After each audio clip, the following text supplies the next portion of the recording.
The Unjust Arrest, a shocking incident that changes everything. It was a crisp autumn morning in Harlem, New York. The city was just waking up, and the streets were alive with the usual morning rush, coffee vendors shouting orders, taxis honking impatiently, and the chatter of people heading to work.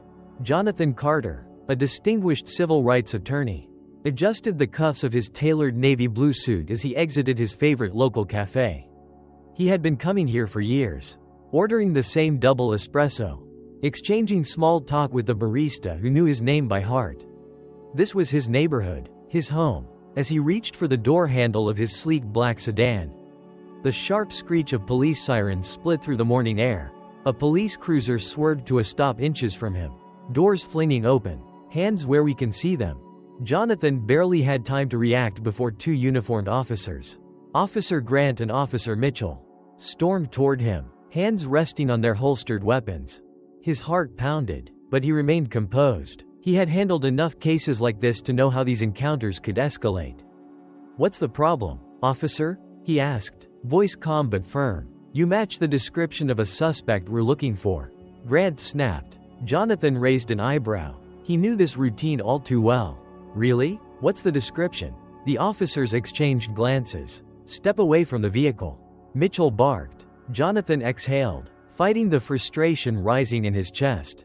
"I live here. I'm an attorney. If there's a misunderstanding, I'd be happy to clear it up." But his words meant nothing. "Put your hands behind your back." Before he could protest, Grant grabbed his arm, twisting it forcefully. Pain shot through his shoulder as he was slammed onto the hood of his own car. His coffee cup crashed to the pavement, the liquid pooling beneath him like spilled blood. Revolving light. If you think this story needs to be heard, hit that like button and share it. And don't forget to subscribe to RVM Black Struggles for more eye-opening content. Revolving light. "This is unnecessary," Jonathan started, but his voice was cut off by Mitchell's knee pressing into his back. A crowd had started to gather. A young woman across the street raised her phone, recording. A mother shielded her child's eyes, while an older man shook his head, muttering under his breath, "Hey, he didn't do anything," someone shouted. Jonathan gritted his teeth as the cold steel of the handcuffs snapped around his wrists. "You're under arrest for resisting," Grant sneered.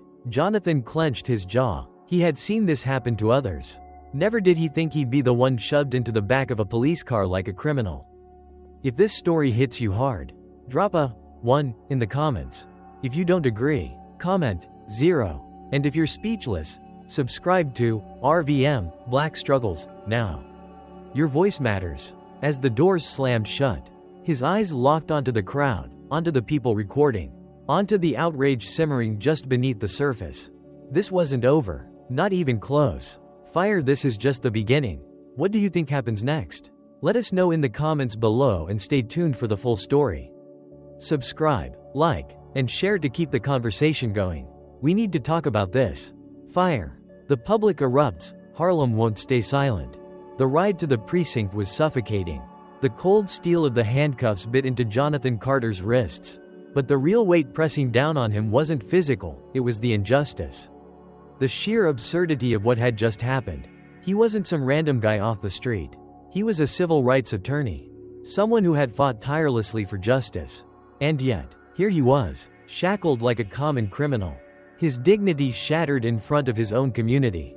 As the police cruiser pulled into the station, Jonathan caught a glimpse of his name flashing across the screens of people's phones outside. The footage of his arrest was already spreading. He had handled enough high-profile cases to know exactly what came next: public outrage. Inside, the officers led him through the station, past desks cluttered with reports, past other officers who barely spared him a glance. Officer Grant smirked as he handed over Jonathan's ID to the booking officer. "Run his name," Grant said dismissively. The officer behind the desk, a younger cop with tired eyes, tapped at his keyboard. A second passed, then another. His eyes flicked up to Jonathan, then back to the screen. You arrested Jonathan Carter?"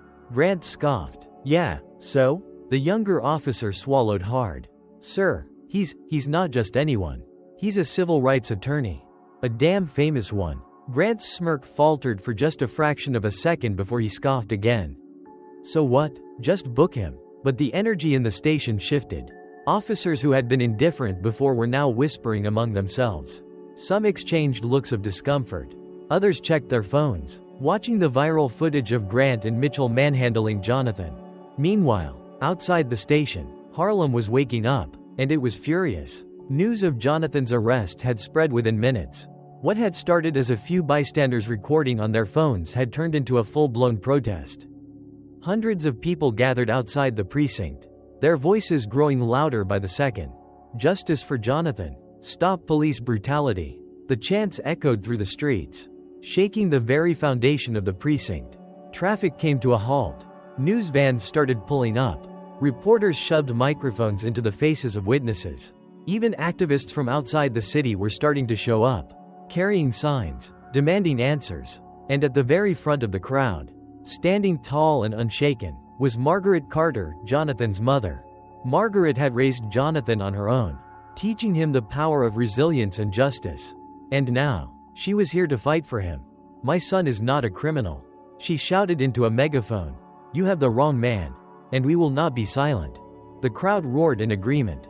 Inside, Jonathan sat in a cold holding cell, his suit wrinkled from the struggle, but his back still straight. He could hear the commotion outside, his mother's voice cutting through the air like a battle cry. He allowed himself a small, knowing smile. They wouldn't let this slide. And neither would he. The truth comes to light, a darker conspiracy unfolds. Jonathan Carter sat in the cold, dimly lit holding cell, his hands resting on his knees, his mind racing. The shouts and chants from the crowd outside echoed through the concrete walls. A stark reminder that the world wasn't going to let this go unnoticed. Harlem was on fire, and the NYPD was at the center of it. The station was in chaos. Phones were ringing off the hook.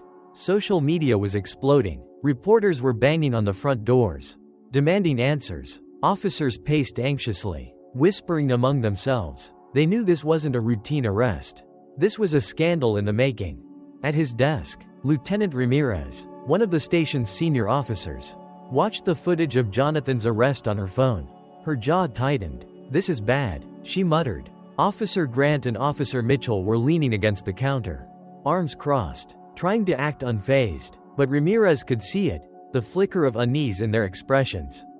She walked up to them, holding her phone out. "Tell me you had a damn good reason for this."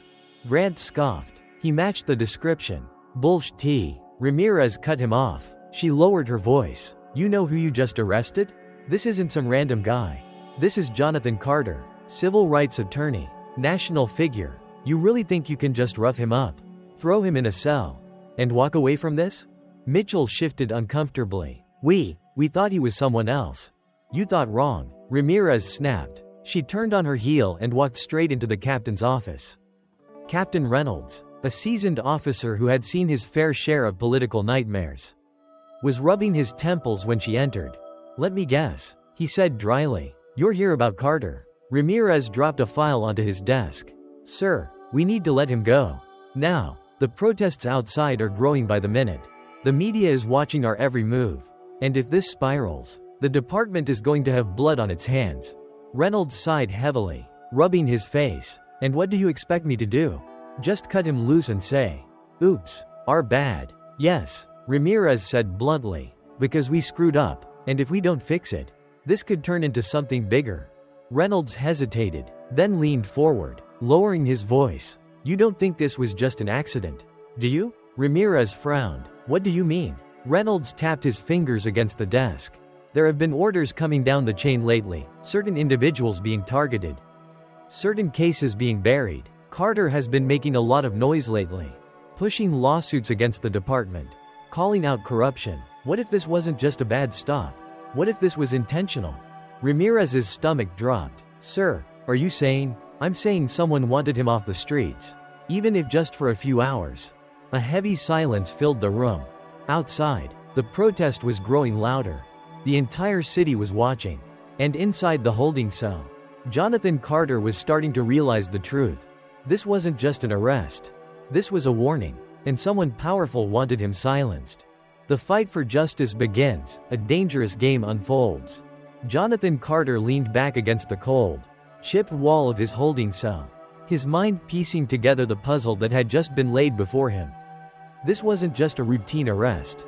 This was a message. But from who? And why now? The roar of the crowd outside the station was growing. Every chant of "Justice for Jonathan" echoed through the halls of the precinct, rattling the nerves of officers who weren't used to this kind of pressure.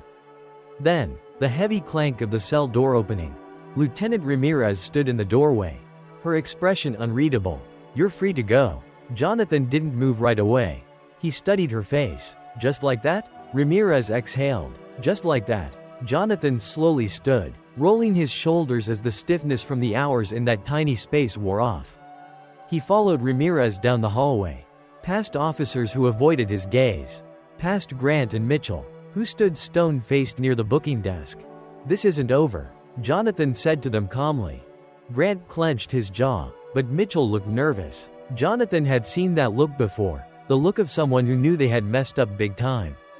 As they reached the front doors of the precinct, Ramirez hesitated. Then, in a low voice, she said, "Be careful, Carter. Someone wanted you in here." Jonathan met her eyes. "Who?" She shook her head. "I don't know, but I have a bad feeling about this." And then, the doors opened. A wall of flashing cameras, reporters shouting his name, and a crowd of hundreds greeted him. His mother, Margaret Carter, was at the front, her arms open. He barely made it down the steps before she pulled him into a tight embrace. "This isn't over, baby," she whispered fiercely. Jonathan nodded. He already knew that. The media frenzy begins. Within hours, the story was everywhere. Every major news outlet had the video of his wrongful arrest, the crowd's protests, and his release. Social media was exploding, with people calling for an internal investigation into the NYPD. And then came the real turning point. The press conference. Standing in front of a podium, Jonathan took a deep breath, looking straight into the cameras. "This isn't about me," he said. "This is about every black man and woman who has been harassed, falsely accused, brutalized, or killed by those who are supposed to protect us. This is about a broken system that allows corruption and abuse to thrive unchecked. And I promise you, this fight is just beginning." The crowd erupted in applause. But not everyone was celebrating. The threats began. That night, Jonathan sat in his office, going through emails when his phone buzzed. A blocked number. He hesitated, then answered. A deep, measured voice spoke on the other end. "You're making a mistake, Carter." Jonathan's grip on the phone tightened. "Who is this?" Silence. Then, "Drop the lawsuit. Stop pushing this, or we'll make sure you regret it." Click. Jonathan stared at his phone. His heart pounded, but his resolve only hardened. They wanted him scared. They wanted him silent. But they had just made their biggest mistake. They had picked the wrong man to threaten. The breaking point. A deadly warning. The air in Harlem was thick with tension.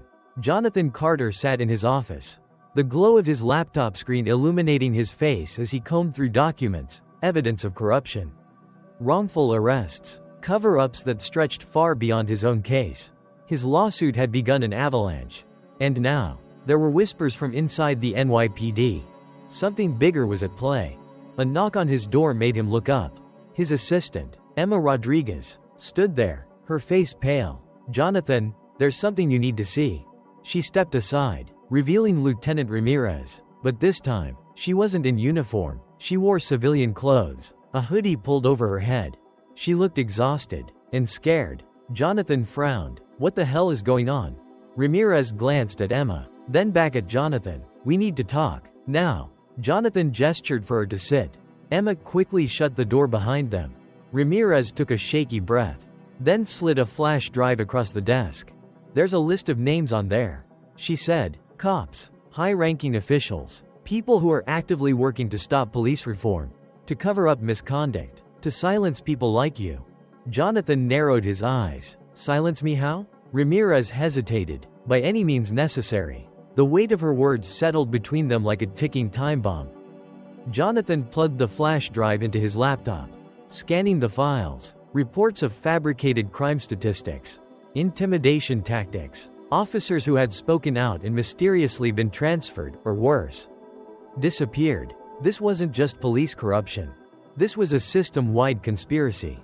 The attack. Before Jonathan could process everything, his phone buzzed. A message. No caller ID. Get out. Now.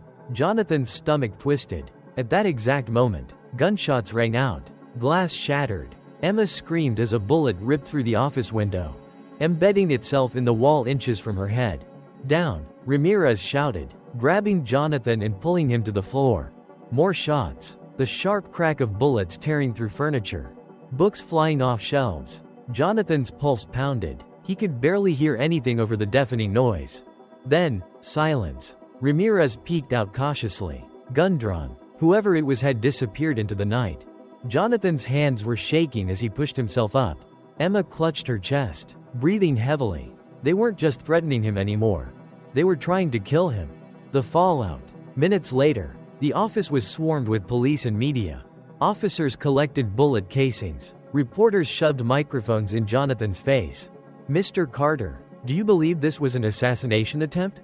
Jonathan wiped the sweat from his brow, his mind still reeling. Then, slowly, he met the camera's gaze. "I think someone just proved exactly why we need to expose this corruption." The clip would go viral within hours. The entire country was now watching.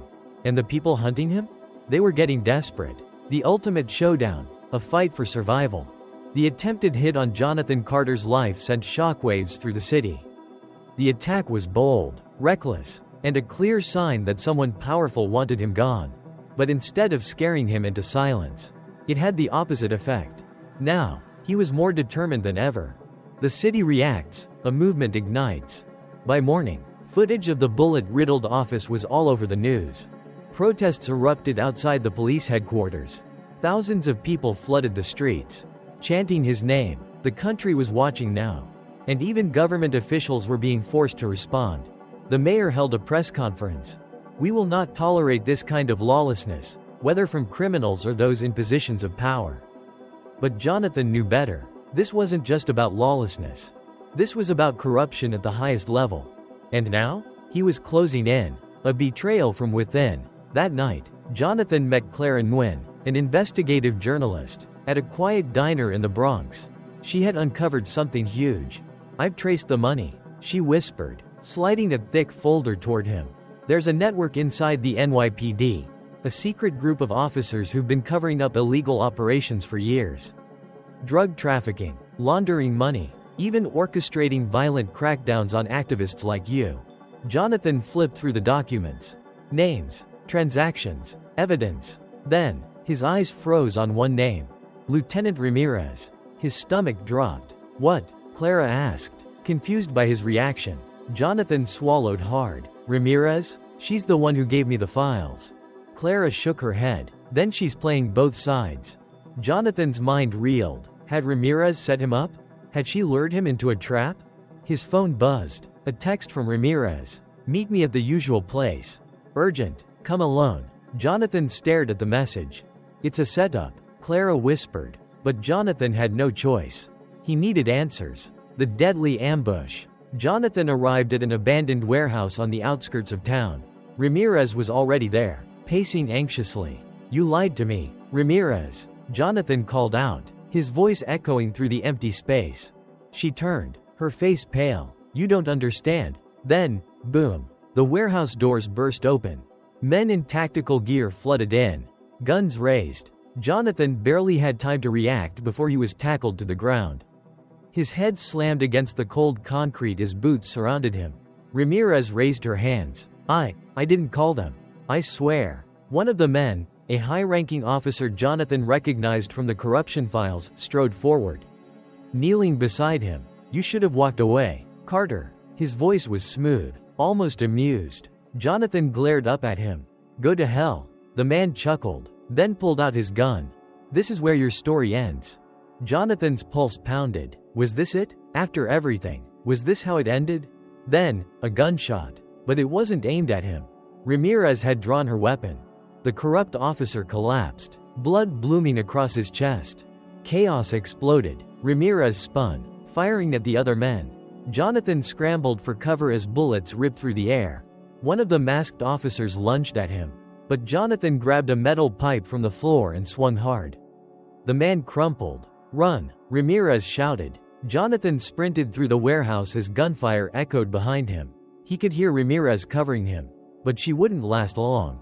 The escape and a new alley lost. Just as Jonathan reached the back exit, he heard a piercing scream. He turned. Ramirez had been shot. She collapsed against a crate, clutching her stomach, blood seeping between her fingers. Jonathan ran back for her. "Come on, we have to go," she coughed, shaking her head. "It's too late." Her grip tightened on his wrist. "Take them down. Make sure they don't win." Then, her hand went limp. Jonathan clenched his jaw. He wanted to scream. He wanted to stay and fight. But he had no choice.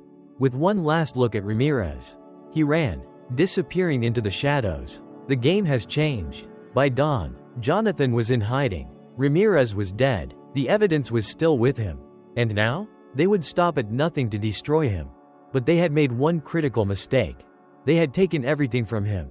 And now? He had nothing left to lose. The darkest hour, a man on the run. The city had turned against him. Jonathan Carter had spent his career defending the innocent, fighting for justice in the courtroom. But now, he was the one being hunted. The morning news blared in every diner, taxi, and household across New York. Civil rights attorney linked to shootout. Is he a fugitive?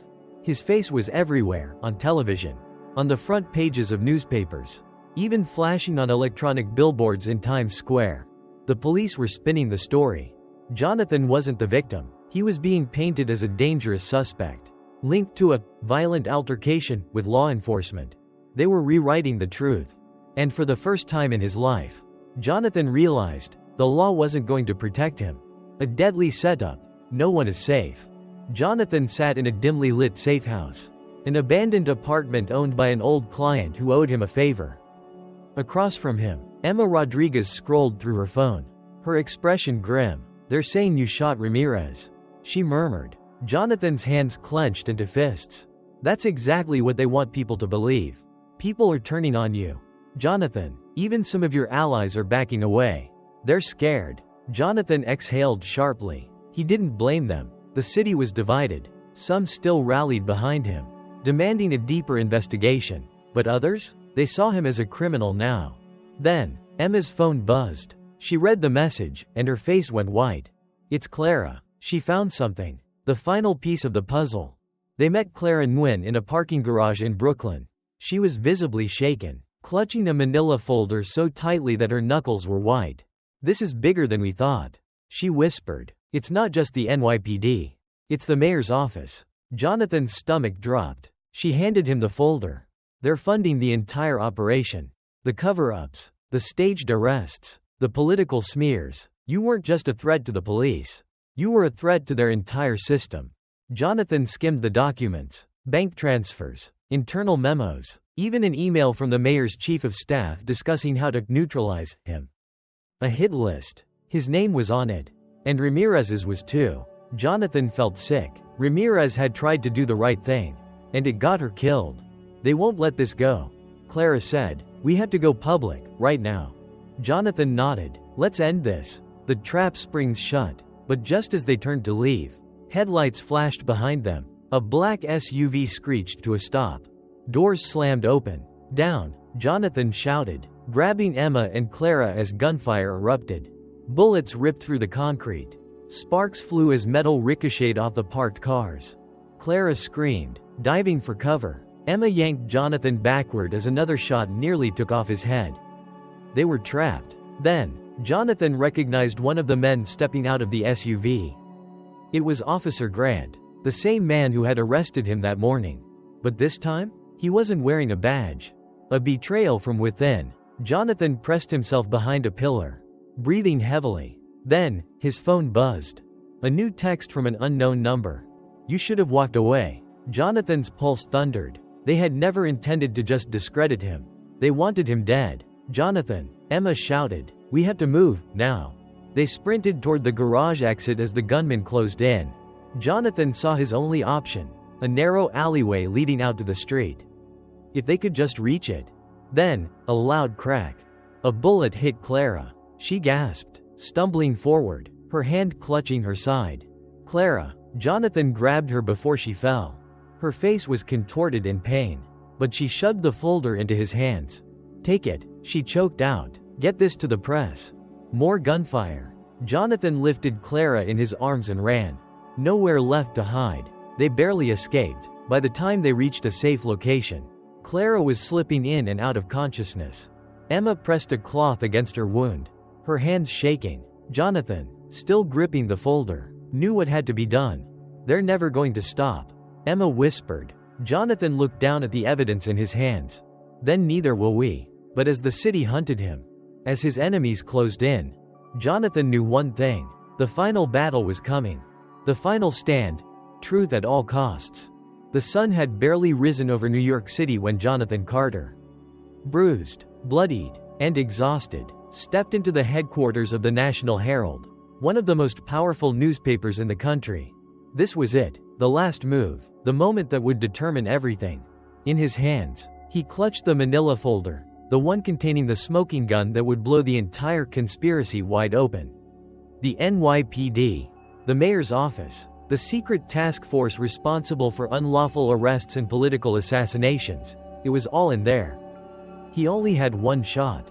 And he had minutes before they found him. The city holds its breath. Across New York, people were waking up to a city on edge. Jonathan Carter was now America's most wanted man. The NYPD had issued a formal warrant for his arrest, claiming he was armed and dangerous. The media was running conflicting stories, some portraying him as a rogue activist, others beginning to question the official narrative. And then, in a historic moment, Harlem rose up. Thousands of protesters flooded the streets, holding signs that read, "We believe Jonathan. The system is broken. Justice now." For the first time, it wasn't just Harlem, it was the entire city. Live broadcast, The Truth Unleashed. Inside the newsroom, Jonathan sat across from Clara Nguyen, who, despite the gunshot wound she had sustained, refused to sit this one out. The cameras were rolling. The newsroom had locked its doors. They knew what was coming. "This is Jonathan Carter." Clara spoke directly into the camera, her voice steady. "For the past 48 hours, the city has been told a lie. They said Jonathan Carter was a fugitive, that he was violent, that he was a criminal." She paused, then turned to him. "Jonathan, tell them what really happened." Jonathan exhaled slowly, then spoke the words that would change history. "I was arrested because I was a threat. Not because I committed a crime, but because I was exposing one."